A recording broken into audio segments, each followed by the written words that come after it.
It's Friday, May 14. This is the news on PBCJ. I'm Simone Absalom Gale.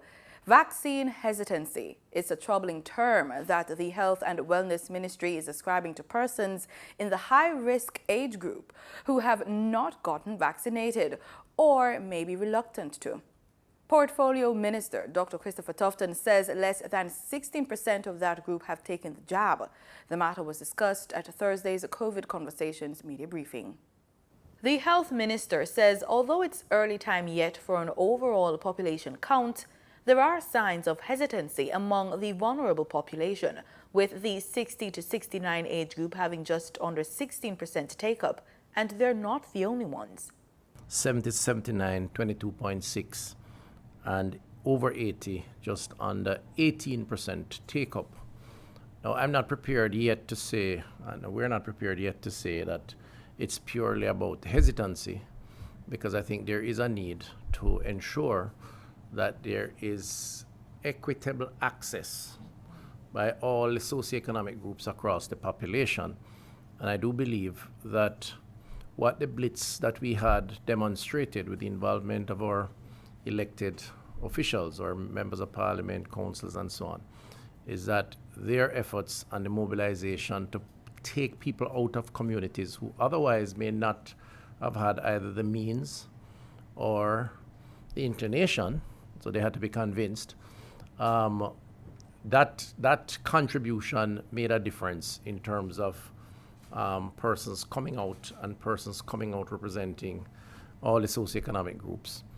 He says the ministry is looking at inequitable distribution of the COVID-19 vaccine as a factor for the unsatisfactory turnout. There's going to have to be a strategy to ensure that when we declare hesitancy, it is based on persons having the opportunity to and the means to, but are not taking up that opportunity. And then we know we have to now focus on the convincing side. Dr. Tufton says people over 60 years should recognize that their age mates represent the highest number of persons who die from COVID-19 related complications.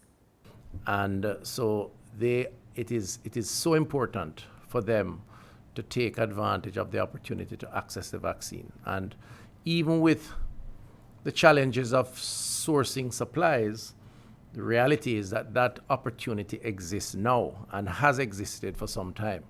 The Health and Wellness Minister says the low number of elderly persons taking the COVID-19 vaccine has influenced the decision to lower the age group to 50 and over, so as to utilize the doses now available for the most vulnerable.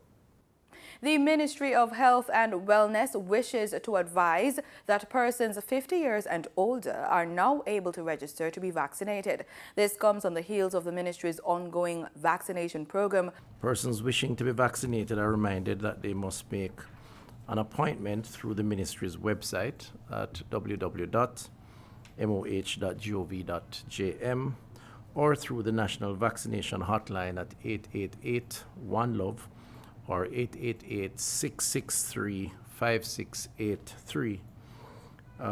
We will continue to set appointments for persons in other priority groups to receive their dose of the AstraZeneca vaccines, which is, of course, the healthcare workers, members of the JDF and JCF, Department of Correctional Services, Pbcjj, Jamaica Customs. So all those persons prior to this point who were considered priority will continue to be able to access.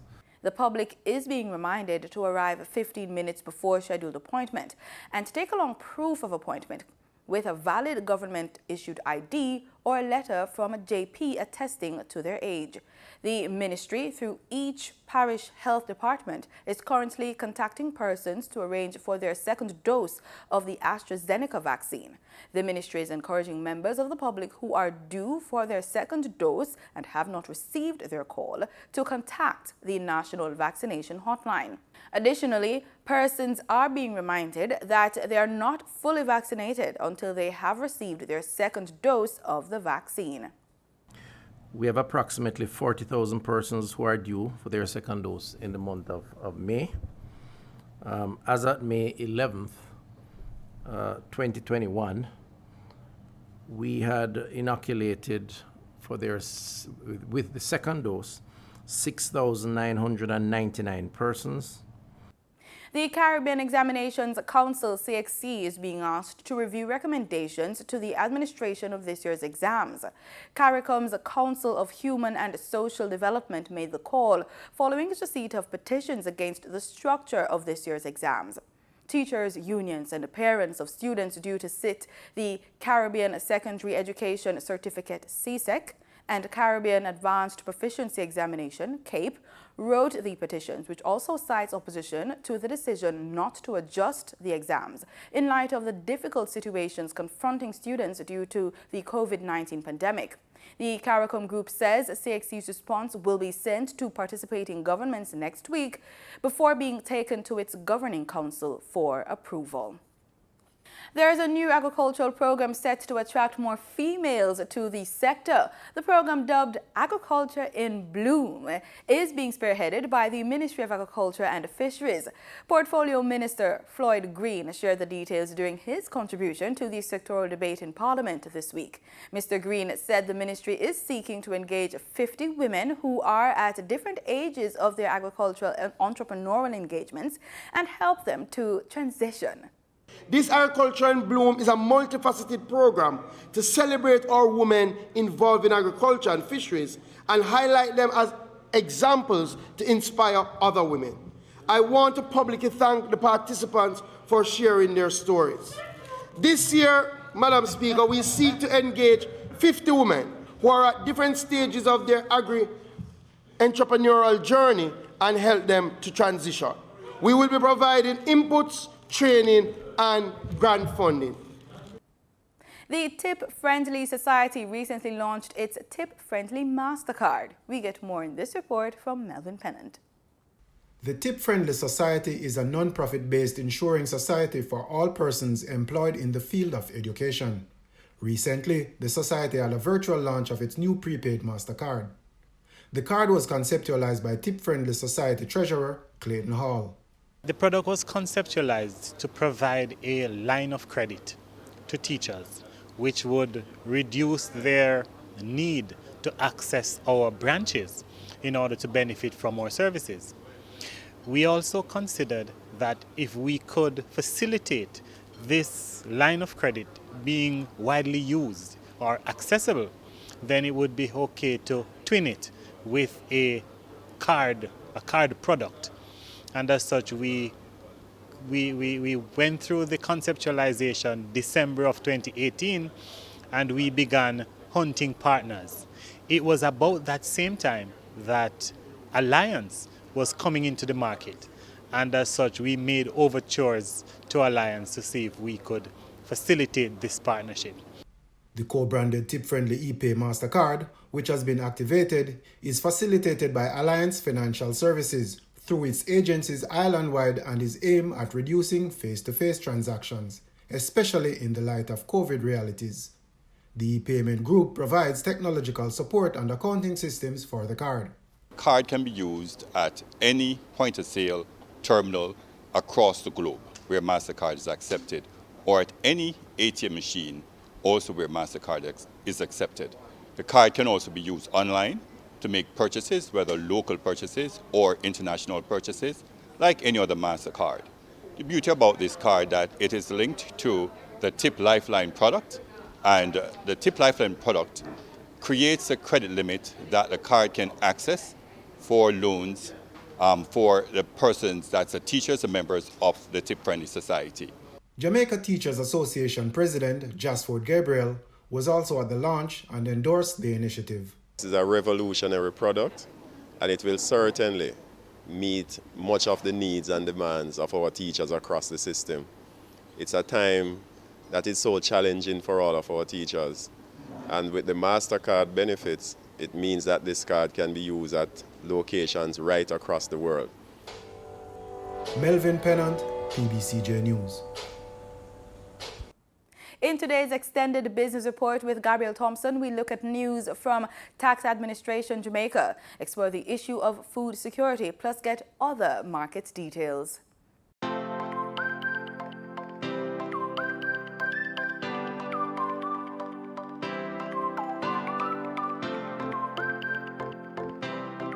The Tax Administration Jamaica TAJ says approximately $75 billion has been transferred using its new Direct Funds Transfer DFT payment option since its implementation in January 2021.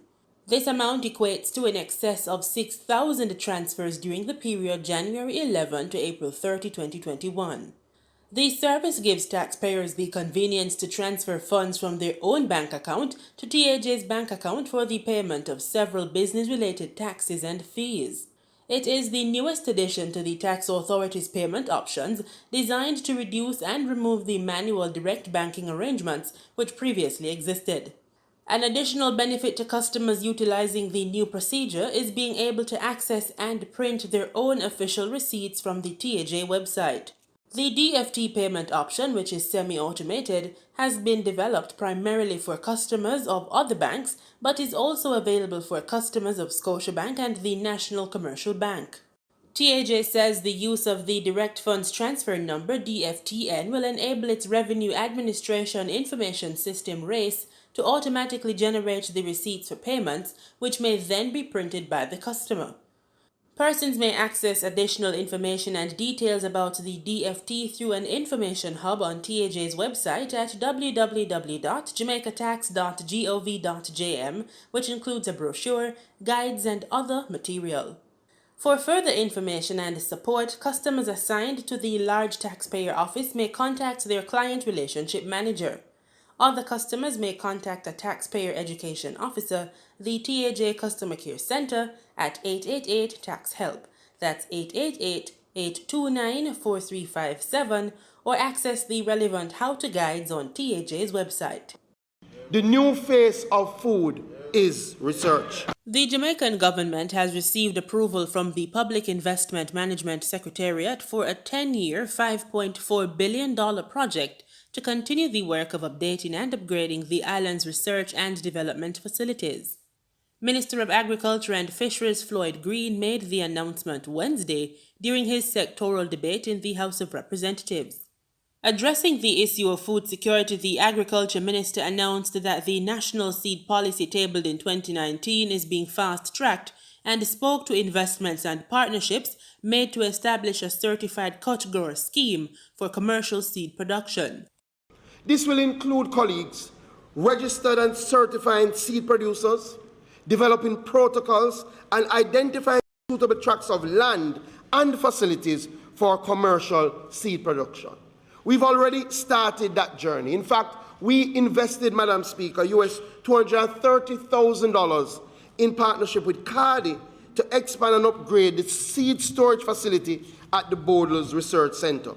This facility will host the best quality seeds, including our own seed source from locally developed and indigenous landrace types for vegetables, cover crops, field crops, and legumes.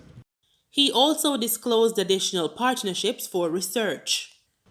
Through our research and extension team and with the support of the Agricultural Land Management Division, we will be partnering with local seed suppliers to evaluate new commercial crop varieties at our research stations and follow up field demonstration plots to track the performance of these crop varieties. This will provide us, Madam Speaker, with early information on seed performance and inform recommendations for the suitability of the varieties for growing areas and inform farmers of best practices.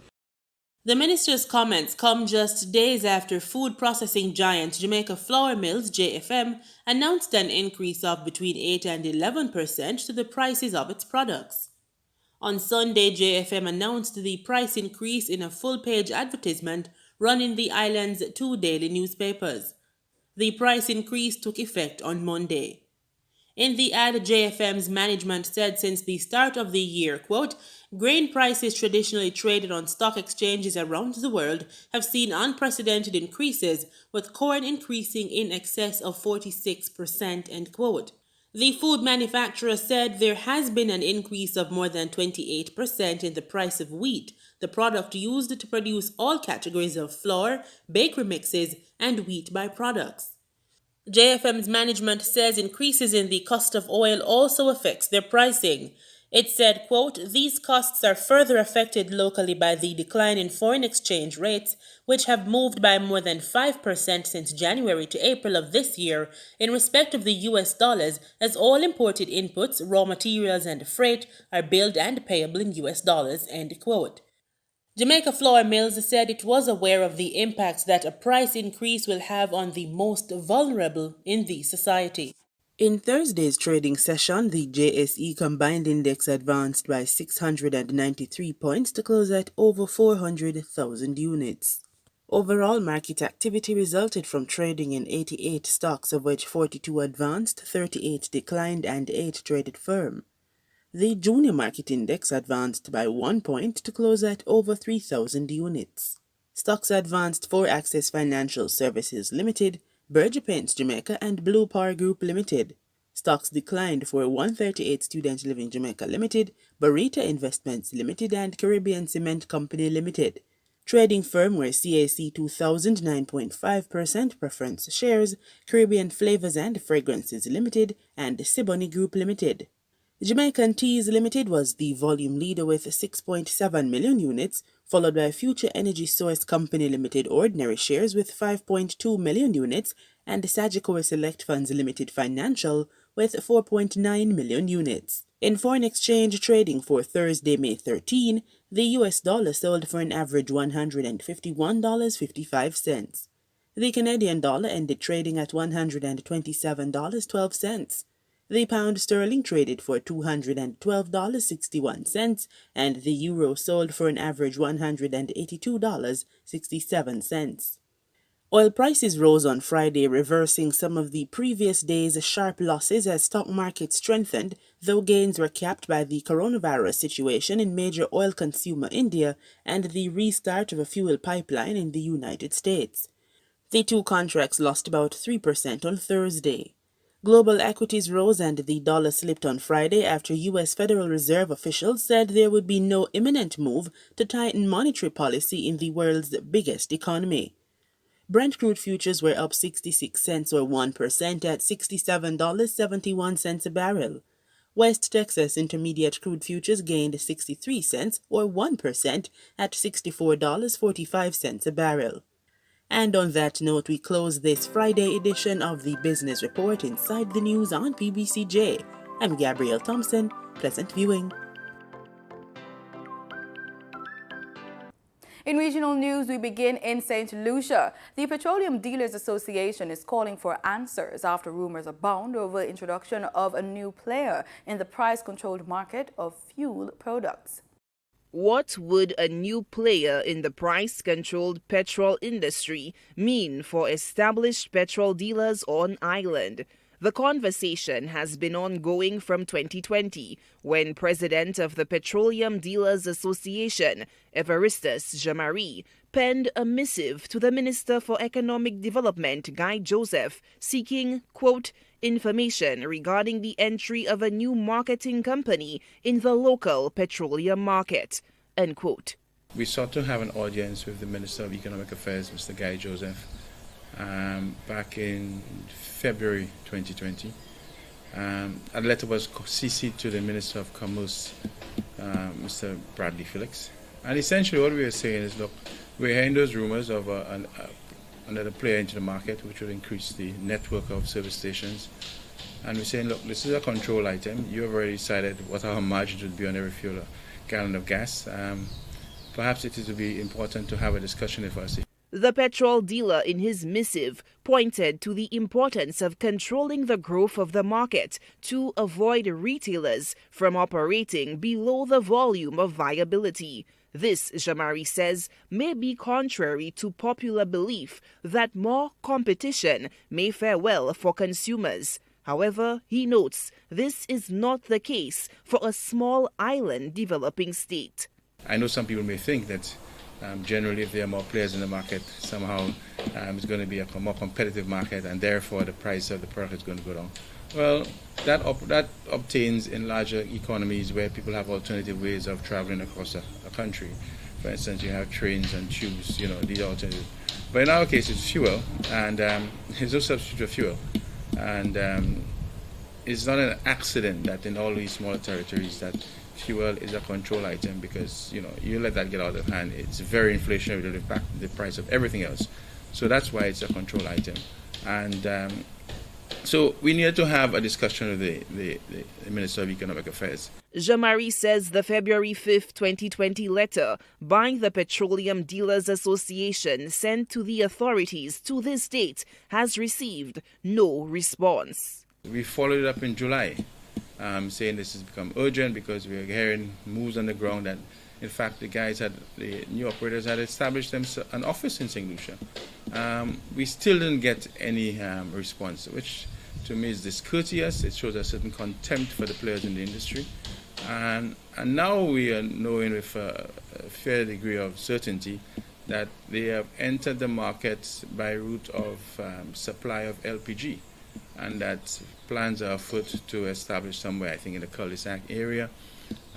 Containers are already here with cylinders and not a word. The managing director of Jamari & Sons is leery of the perceived lack of dialogue and introduction of a new player in the market. The government is treating its citizens and its business sectors of a particular sector of the community in a very shabby way and disrespectful way, and in some ways are doing things to undermine the viability of existing operators, and they need to, made to account for it. The petrol dealer calls for more transparency and accountability by the government of St. Lucia in a matter he says is undermining the current commercial players in the petrol industry. Solange Alfred, HTS News Force. Officers of the Royal Barbados Police Force are again being threatened with legal action arising from their alleged misconduct in the execution of their duties. We hear more in this report from Barbados today. Attorney at law Santi Brathwaite on Thursday revealed that one of her clients would be bringing charges of assault and battery arising from the execution of a search warrant that allegedly left 32-year-old Aisha Jones nursing injuries to her stomach, back, throat, and foot. Brathwaite, an attorney with Michael Lashley and Associates, said she has also advised her client to lodge a complaint with the Police Complaints Authority.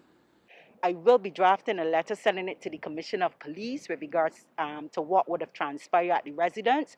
I've also indicated to my client to go to the Police Complaint Authority to institute the complaint against the police officers, and we'll also be bringing a cross charge. Because in my estimation, if it is that these things are ongoing or continuous, the only way that it will stop is if an action is taken against the state and one of these same officers, and compensation in thousands of dollars are compensated to the ordinary citizens because of the actions of the servants of the state, the police officers. That's the only way that I believe that this issue will be slightly curbed. I say slightly, and I use the word slightly loosely, slightly curbed. Until then, we will continue to have this kind of behavior from police officers. In sports, we begin with athletics. After 3 days at the Issa Grace Kennedy Boys and Girls Championships at the National Stadium, defending boys champions Kingston College are in the lead with Edwin Allen pulling ahead. Going into Friday, Kingston College are on 133 points, followed by Jamaica College 124.5 points. Calabar High in third with 80 points, followed by St. Elizabeth Technical 70 points, and St. Jago High in fifth at 56 points. Edwin Allen leads the girls' side with 184 points. St. Jago are second with 158, followed by Hydel High 132, Homewood Technical 63.5, and Woomers Girls 24 points. Over to cricket. The International Cricket Council ICC released the latest test team rankings on Thursday. India have remained top of the pile on 121 points, just ahead of New Zealand 120. England are third on 109 points, with Australia 1 point back in fourth, and Pakistan fifth on 94 points. West Indies have moved up 2 places to leapfrog both Sri Lanka and South Africa and are sixth on 84 points, their highest ever ranking in almost a decade. The results come on the backs of West Indies' 2-0 whitewash of Bangladesh in Dhaka back in March and a 2-drawn test series against Sri Lanka in the Caribbean last month. Over to football, Reggae Boyz are slated to play 3 practice games in Japan early next month. The first game is against hosts on Thursday, June 3 in Sapporo, followed by 4 days later on Monday, June 7 against 28th ranked Serbia in Kobe. Those 2 games fall within a FIFA window for international games. The third game against Japan Olympic team slated for Saturday, June 12 in Nagoya. The practice games comes ahead of a busy year for football for the Reggae Boyz, which includes a CONCACAF Gold Cup tournament in July and the start of the FIFA CONCACAF World Cup qualifiers in September. And that's our package. On behalf of our entire production team, thanks for watching. You just watched the news on PBCJ, the People's Station.